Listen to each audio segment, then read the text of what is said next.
Assalamualaikum warahmatullahi wabarakatuh. Halo teman-teman semuanya, perkenalkan nama saya Ines Afanin Akila dengan NIM C24012211035 dari kelompok 2B Praktikum Fisiologi Hewan Air. Jadi pada kesempatan kali ini saya akan membahas mengenai laju pengosongan isi lambung pada ikan dan juga pencernaan ikan secara in vivo dan in vitro. Untuk lebih jelasnya, silakan simak video berikut.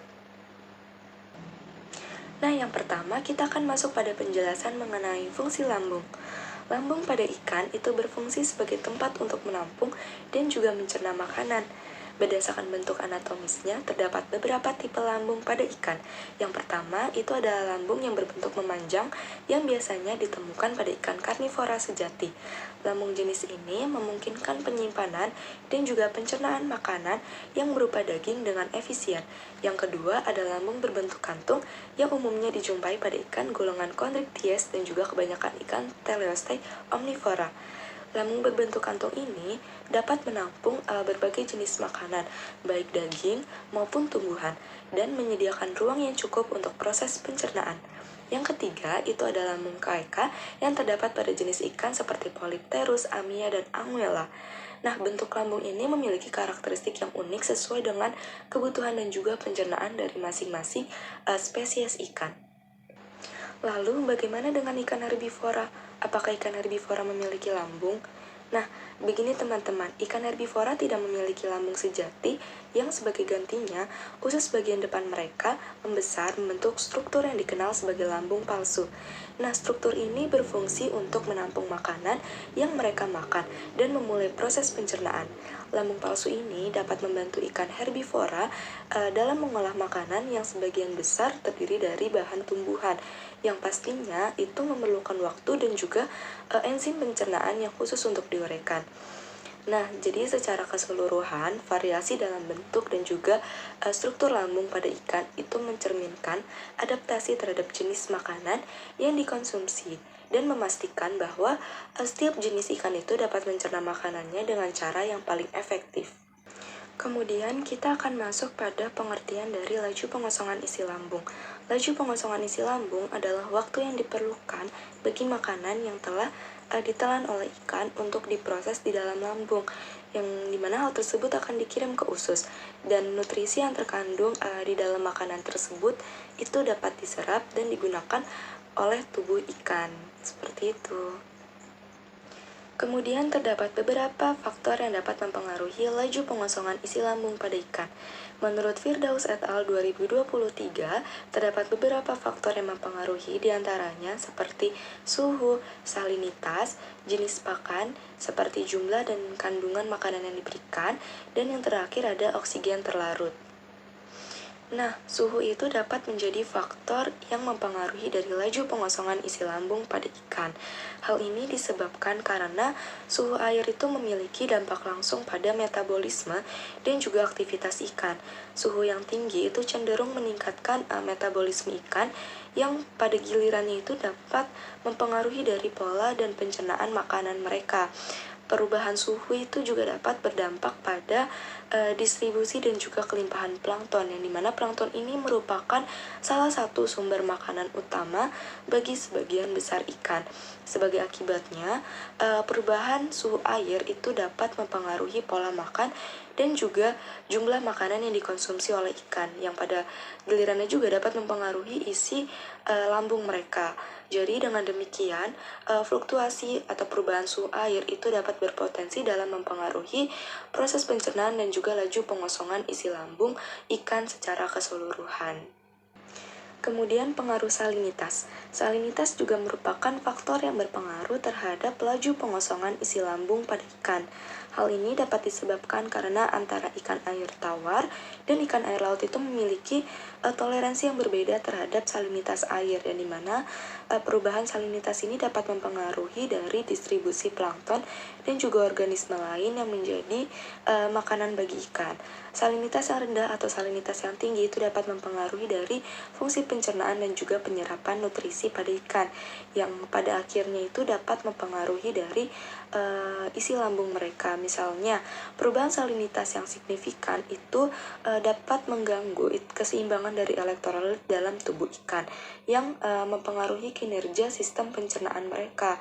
Selain itu, perubahan salinitas juga dapat mempengaruhi dari ketersediaan makanan dan kualitas makanan yang tersedia bagi ikan, yang secara langsung itu dapat berdampak pada pola makan dan juga isi lambung mereka.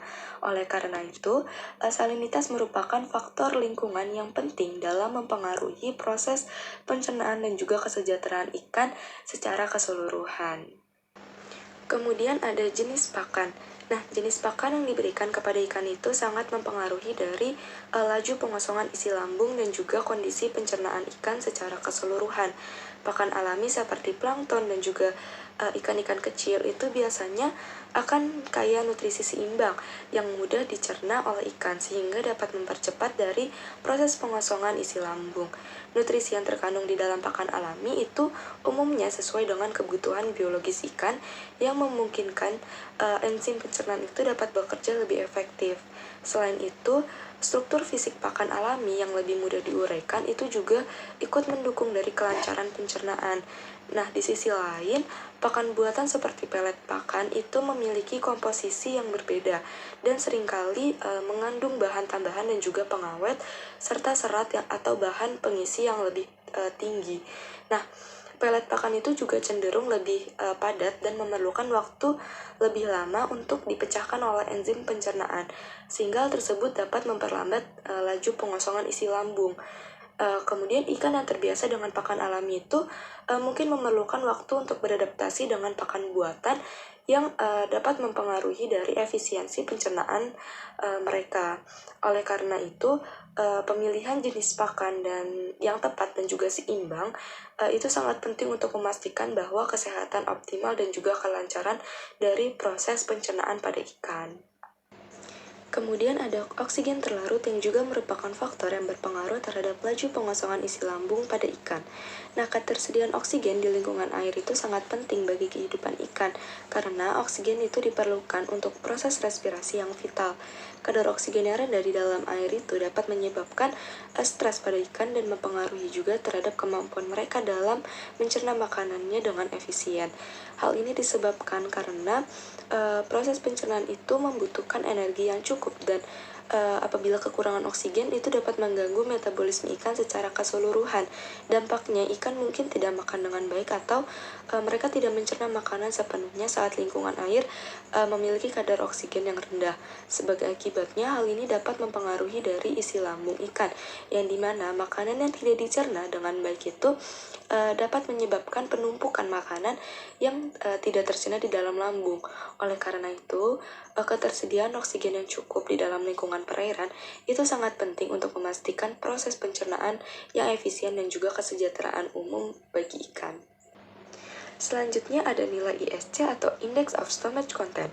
Menurut Makri dan Hidayat tahun 2019, Indeks Kepenuhan Lambung atau ISC adalah indikator yang digunakan untuk mengukur aktivitas makan ikan.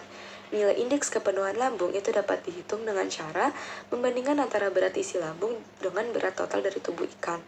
Lalu, bagaimana pengaruh perlakuan suhu dan ukuran terhadap kecepatan dari pengosongan lambung? Nah, menurut penjelasan dari Sydney et al. 2017, peningkatan suhu itu dapat mempengaruhi laju pengosongan lambung, karena suhu yang lebih tinggi itu cenderung meningkatkan laju metabolisme ikan. Ketika metabolisme itu meningkat, maka ikan akan mencerna makanan dengan lebih cepat juga, yang berarti isi lambung akan dikosongkan menjadi lebih cepat. Sedangkan menurut penjelasan Adliana et al. 2017, seiring bertambahnya umur dan ukuran ikan, maka laju pengosongan lambung akan menjadi lebih cepat. Fenomena ini terjadi karena semakin sempurnanya dari perkembangan organ pencernaan pada ikan, termasuk saluran pencernaan dan juga kelenjar pencernaan.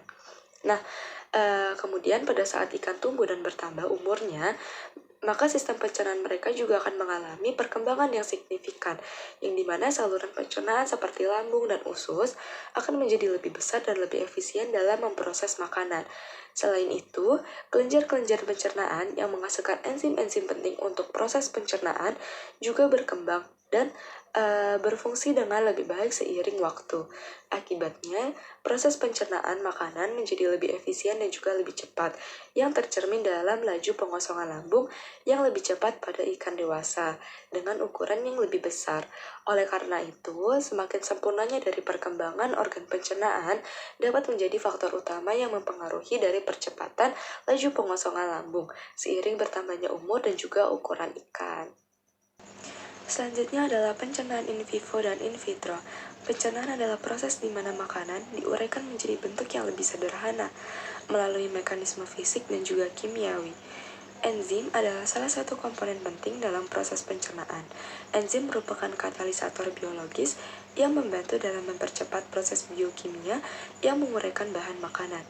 Adapun enzim-enzim pencernaan pada ikan itu ada enzim pankreas, enzim papain, enzim glomelin, dan juga enzim pepsin. Adapun faktor aktivitas enzim itu ada temperatur atau suhu, kemudian ada pH, ada kompleksitas struktur pakan, dan juga konsentrasi enzim, menurut Pujianto et al. 2016.